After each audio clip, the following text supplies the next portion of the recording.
Hello जी, अस्सलाम वालेकुम। Welcome to the lecture. इस वीडियो में हम क्वाड्रेटिक क्वेश्चंस के बारे में स्टडी करेंगे।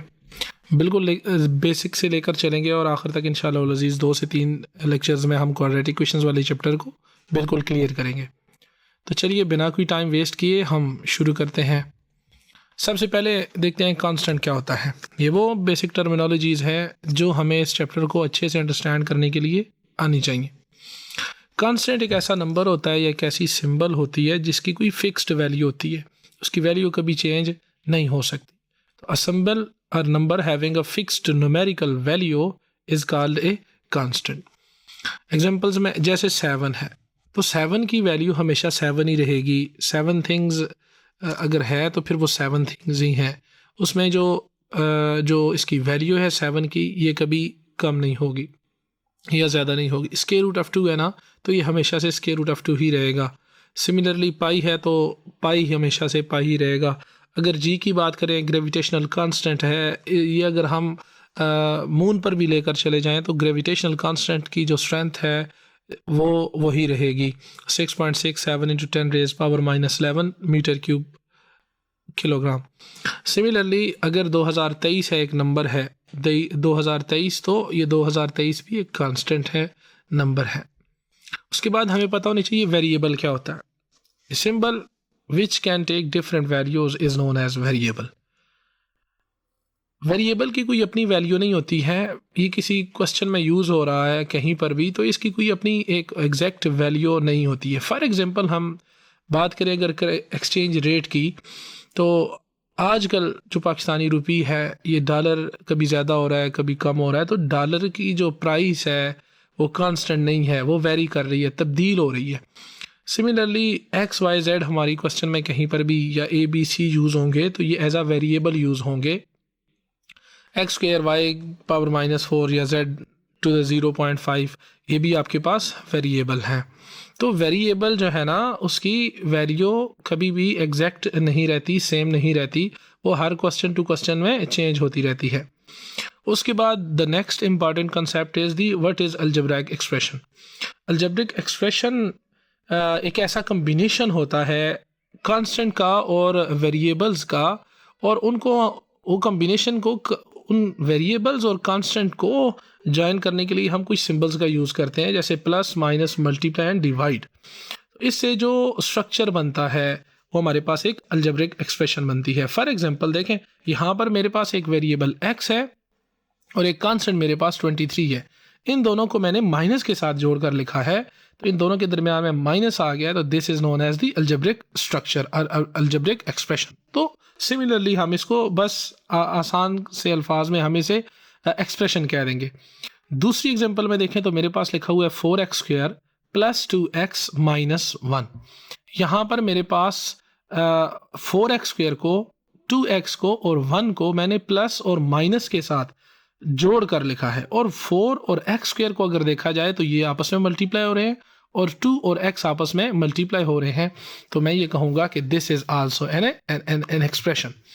सिमिलरली अगला अगर क्वेश्चन, अगली एग्जांपल देखें तो यहाँ पर मेरे पास 3 टर्म्स हैं, टर्म्स को भी हम आगे स्टडी करेंगे। तो यहाँ पर 411x³ + 3xy² + xyz, तो यहाँ पर हमने प्लस को यूज़ किया है और 411 और x के दरमियान में मल्टीप्लाई का साइन है, और x³ खुद x जो है ना 3 दफ़ा मल्टीप्लाई हो रहा है, तभी तो x³ बना है।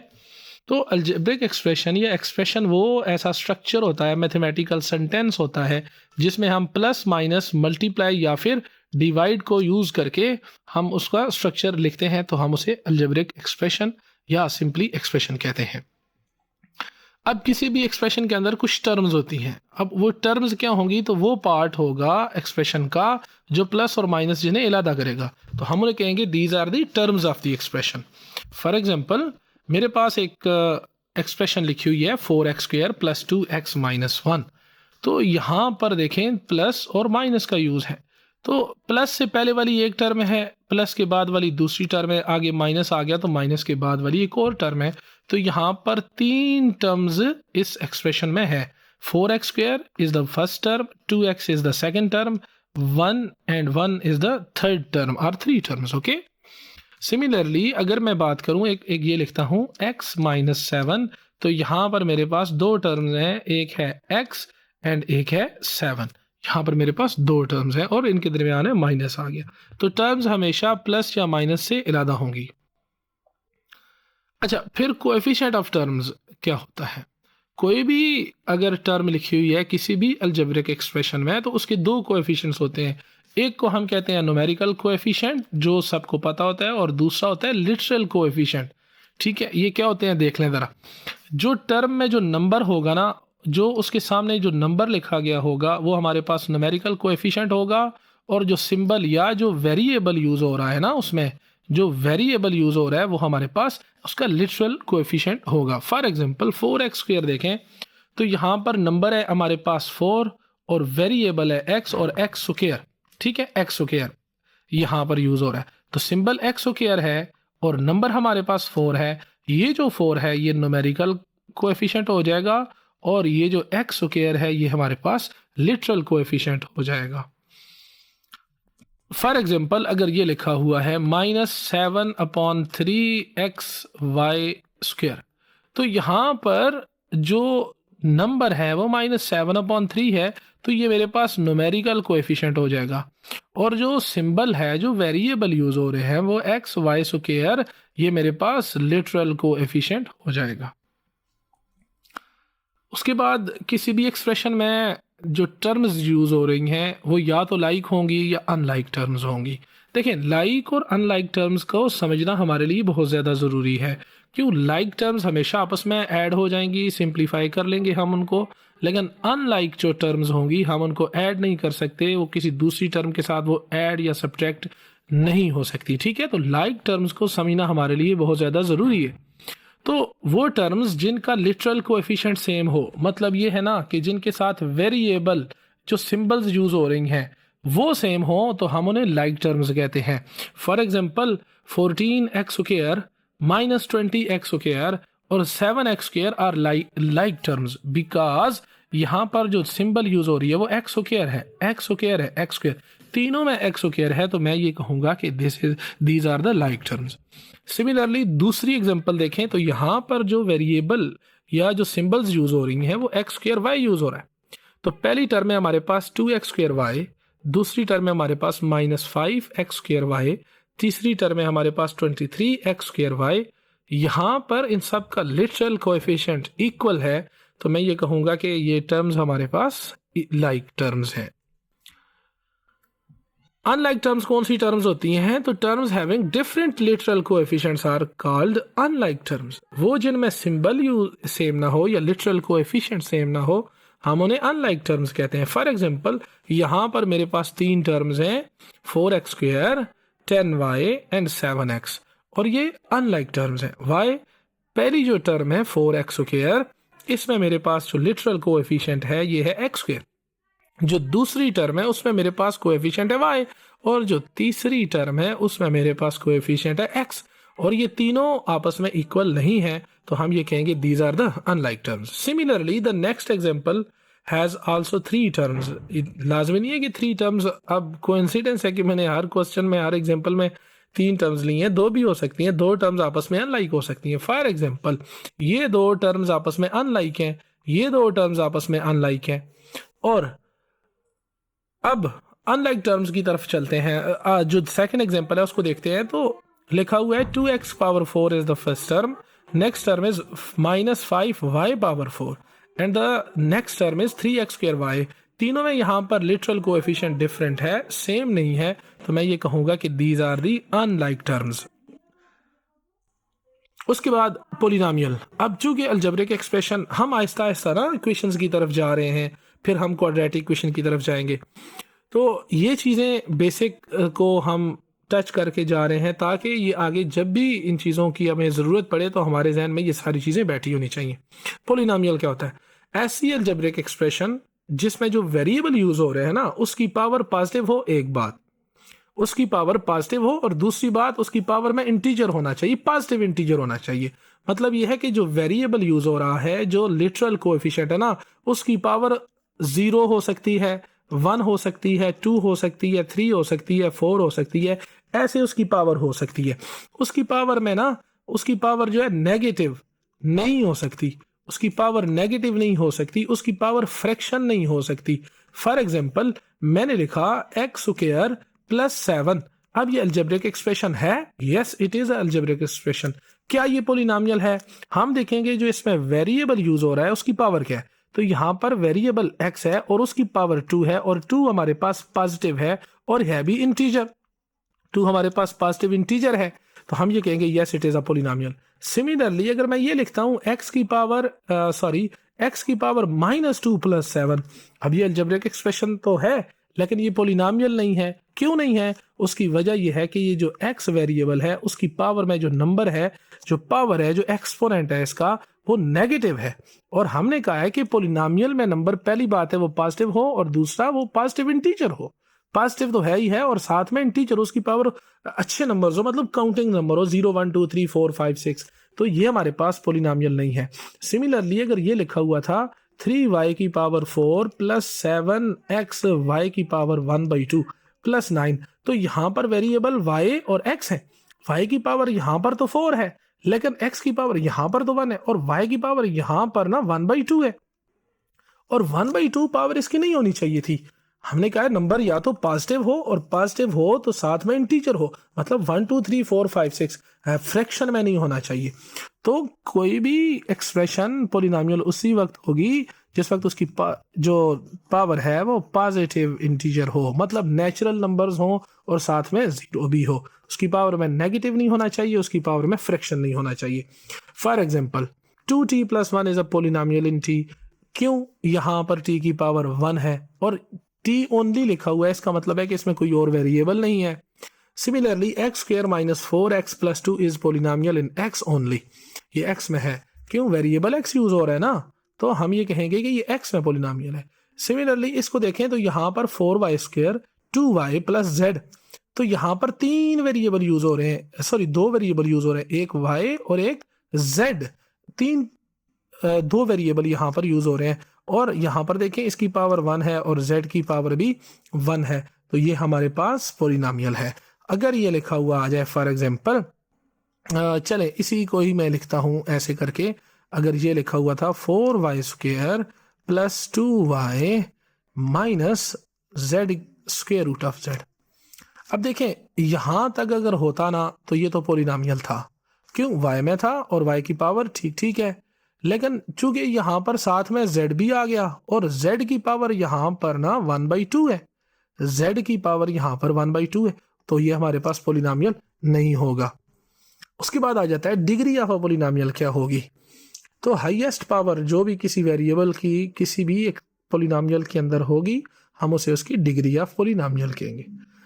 अब डिग्री ऑफ पोलिनोमियल को फाइंड कैसे करेंगे? हम ये देखेंगे कि जो हमारे पास पोलिनोमियल दिया गया है वो पोलिनोमियल में वेरिएबल कौन सा है, उस पोलिनोमियल में वेरिएबल क्या है।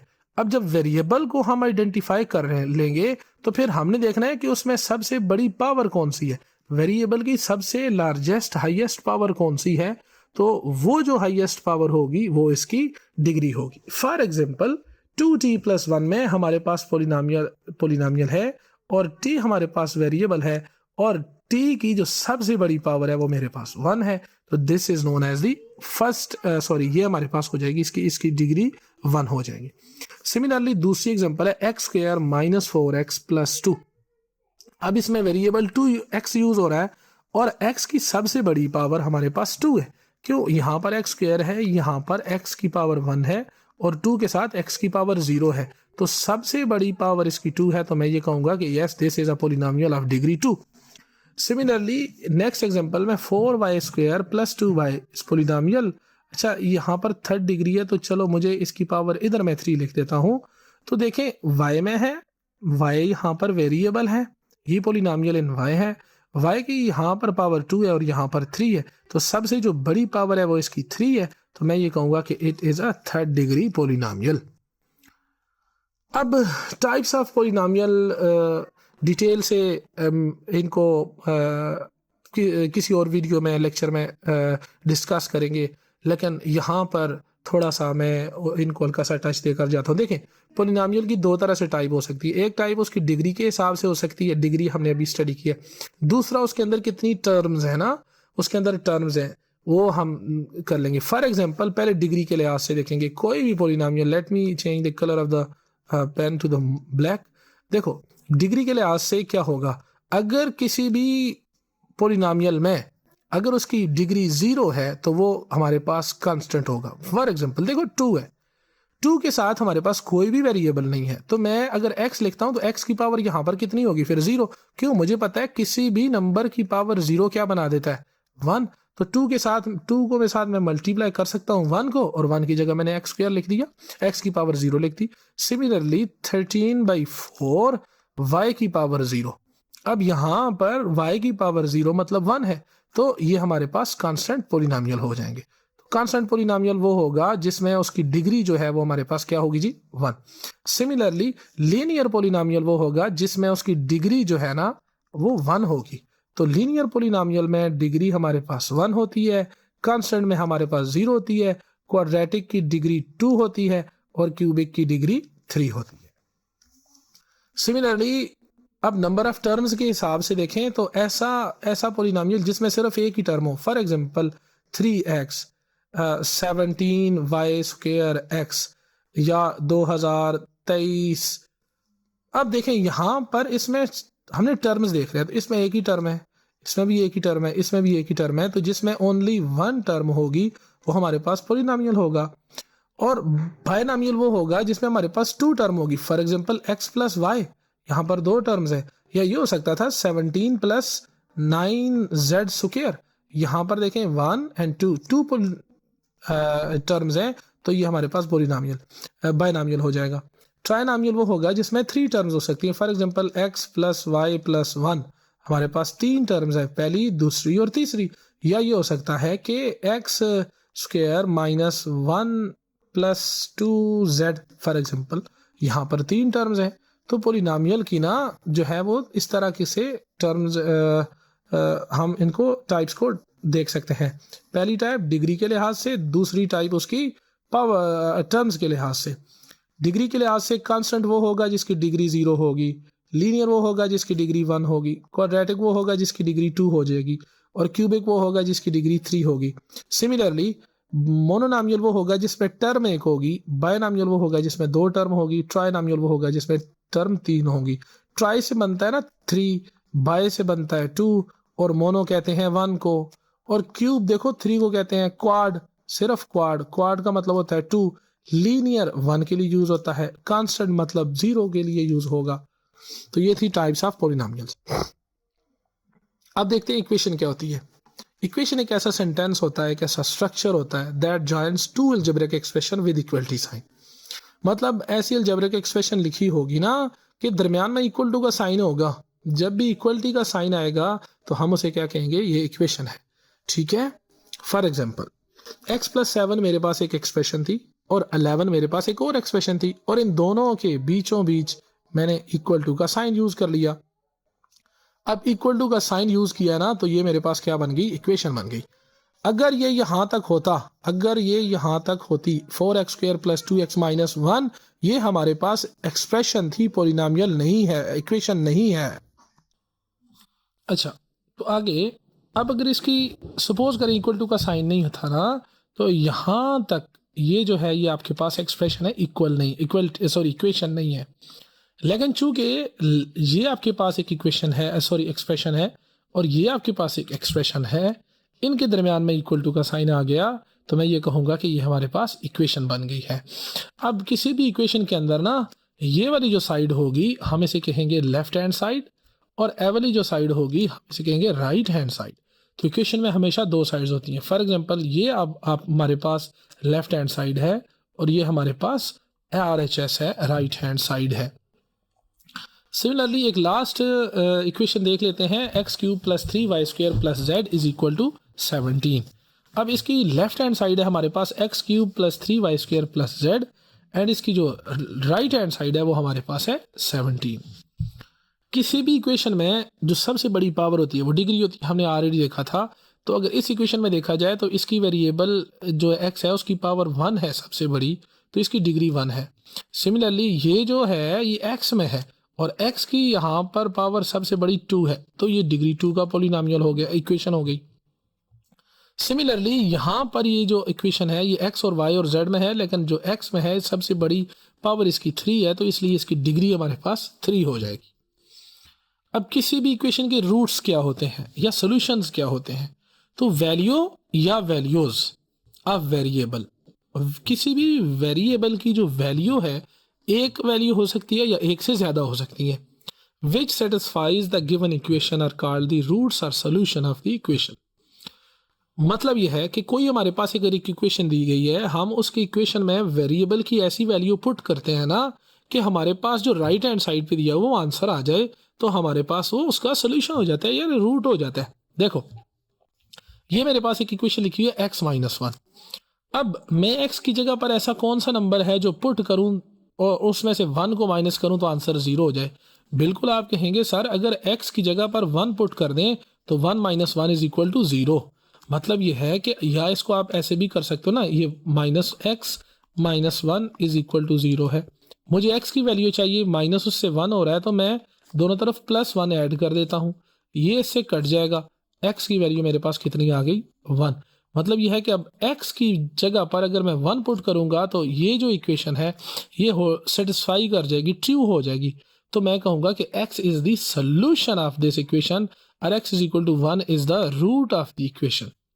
ठीक, अच्छा ये तो हो गया। अब आते हैं दूसरे क्वेश्चन की तरफ। 2x + 4, 2x + 4 is equal to 0।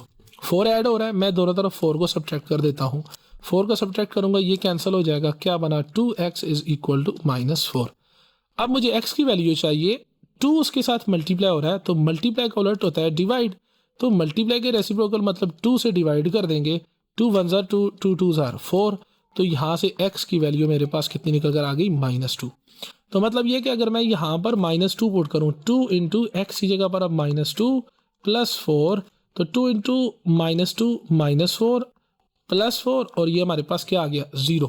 तो मैं कहूँगा कि x is equal to -2, x is equal to -2 is the solution of this equation. ठीक है, एक और क्वेश्चन, एक और एग्जांपल देख लेते हैं। देखें 2x² - x is equal to 0। इस इक्वेशन को देखते हैं। Let me raise this side. देखें 2x² - x is equal to 0। अब इन दोनों में से x कॉमन हो रहा है ना, देखें ये एक टर्म है और एक ये टर्म है, इन दो टर्म्स में से x कॉमन हो रहा है। मैंने x को कॉमन किया, यहाँ पर 2 रह जाएगा और 2x है ना, एक x बाहर चला गया कॉमन होके, और यहाँ पर एक ही x है तो पीछे क्या बच गया 1। क्यों, ये लिखा हुआ है x × 1, तो x बाहर चला गया, पीछे क्या बचा 1 इज इक्वल टू 0। अब जब भी दो एक्सप्रेशन या दो नंबर्स आपस में मल्टीप्लाई हो रहे हो इक्वल टू 0 आ जाए, तो मुझे नहीं पता इसमें से कौन सा 0 है। फॉर एग्जांपल देखो 2 को अगर मैं 0 से मल्टीप्लाई करूं तो आंसर क्या आएगा 0, और अगर मैं 0 को 2 से मल्टीप्लाई करूं तब भी आंसर क्या आता है 0, और अगर मैं 0 को 0 से मल्टीप्लाई करूं तब भी क्या आता है 0। तो हमारे पास 3 केसेस हो सकते हैं, या तो दोनों में से दूसरा 0 हो सकता है, या दोनों में से पहला 0 हो सकता है, या दोनों 0 हो सकते हैं। तो या का लफ्ज़ यूज़ कर रहा हूँ, इसका मतलब है कि हम डेफिनेट नहीं है कि ये 0 है या ये 0 है, तो इसलिए मैं ये कहता हूँ कि x इज इक्वल टू 0 और 2x - 1 इज इक्वल टू 0। अगर x 0 है तो ये तो सोल्यूशन हो गया, और दूसरा यहाँ से 2x इज इक्वल टू 1 बन जाएगा, 2 से दोनों तरफ डिवाइड कर देंगे, x की वैल्यू मेरे पास आ जाएगी 1/2। तो इस इक्वेशन के ये दो रूट आ गए, एक आ गया x इज इक्वल टू 0 और दूसरा आ गया x इज इक्वल टू 1/2। अगर मैं 0 पुट करता हूं यहाँ पर, देखें 2 × 0 0 -0 इज इक्वल टू 0, और अगर मैं 1/2 पुट करता हूं ना तो ये बन जाएगा 2 × 1/2 का स्क्वायर -1/2, 2 × 1/4 -1/2, तो ये 2 × 1 = 2, 2 × 2 = 4, तो 1/2 - 1/2 इज इक्वल टू 0। तो दोनों इसको सेटिस्फाई कर गए, तो मैं ये कहूँगा कि इसके दो रूट्स हैं, एक है मेरे पास x इज इक्वल टू 0 और दूसरा है 1/2। अब एक और बात आपको आपके माइंड में होनी चाहिए। देखें ये पहली इक्वेशन थी लीनियर थी, इसकी डिग्री 1 थी, तो इसका एक ही सोल्यूशन होगा। दूसरी इक्वेशन भी डिग्री 1 की थी, इसका सोल्यूशन भी एक ही होगा, वो के -2। इससे ज़्यादा भी सोल्यूशन नहीं हो सकते किसी भी इक्वेशन के, और ना ही इससे कम। किस इक्वेशन के? पोलिनोमियल इक्वेशन के एग्जैक्ट रूट होते हैं, जितनी उसकी डिग्री होगी उतने ही उसके रूट्स होंगे। फॉर एग्जांपल ये डिग्री 2 का पोलिनोमियल था, तो इसके दो ही सोल्यूशन है, एक 0 और एक 1/2। ना तो इससे कम हो सकते हैं और ना ही इससे ज़्यादा हो सकते हैं। तो यहाँ पर ये बहुत इंपॉर्टेंट पॉइंट है कि अगर एक इक्वेशन है n डिग्री की इक्वेशन है, मतलब उसकी पावर सबसे बड़ी पावर n है ना, तो उसके n ही सॉल्यूशंस होंगे। मतलब ये कि अगर वो 3 डिग्री की है तो उसके कितने रूट्स होंगे? 3। 4 डिग्री की है तो कितने रूट्स होंगे? 4। और अगर 10 डिग्री की है तो कितने रूट्स होंगे? 10। ये हमारे पास हो गया रूट्स ऑफ इक्वेशन की तरफ। अब आते हैं क्वाड्रेटिक इक्वेशन कौन सी होती है। क्वाड्रेटिक इक्वेशन वेरिएबल अगर x की बात करें तो quadratic equation in variable x is of the form ax² plus bx plus c is equal to 0। यहां पर जो x² का कोएफिशिएंट है ये 0 नहीं होना चाहिए। क्यों? अगर ये 0 हो गया तो ये दोनों आपस में 0 हो गए, तो मेरे पास ये वाली टर्म तो 0, पीछे बच गई bx प्लस c, तो ये तो मेरे पास लीनियर इक्वेशन बन गई। तो इसलिए हम ये कहते हैं कि a जो है ना उसको 0 नहीं होना चाहिए। क्वाड्रेटिक इक्वेशन की यही फॉर्म होती है ax² plus bx plus c is equal to 0। अब मैं कुछ एग्जांपल्स लिखता हूँ। फॉर एग्जांपल पहली इक्वेशन को देखते हैं क्वाड्रेटिक है कि नहीं। पहले हम देखते हैं कि इसमें वेरिएबल क्या है। तो इसमें वेरिएबल जो है ना वो मेरे पास है x, और उसकी डिग्री कितनी है? उसकी डिग्री मेरे पास 2 है। तो हमने कहा कि पोलिनोमियल क्वाड्रेटिक वो होता है ना जिसकी सबसे बड़ी डिग्री 2 हो, और ये उसकी फॉर्म भी है, इसी फॉर्म में तो लिखा हुआ है, तो मैं ये कहूँगा it is a quadratic equation. दूसरी है x² माइनस 2x।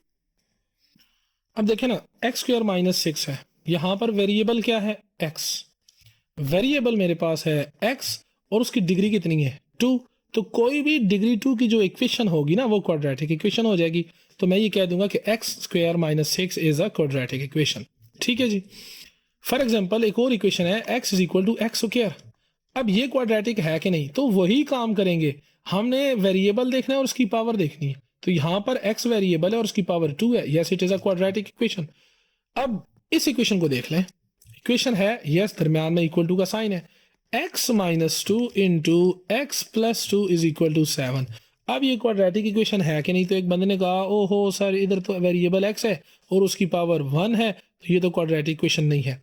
लेकिन गौर करें अगर हम, तो ये मेरे पास a minus b into a plus b की फॉर्म में लिखा हुआ है, और a minus b into a plus b होता है a² माइनस b²।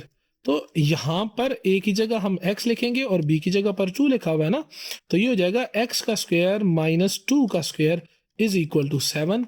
मतलब x² minus 4 is equal to 7। मतलब x² minus 4 minus 7 is equal to 0। मतलब x² minus 11 is equal to 0। तो ये तो मेरे पास क्वाड्रेटिक इक्वेशन है।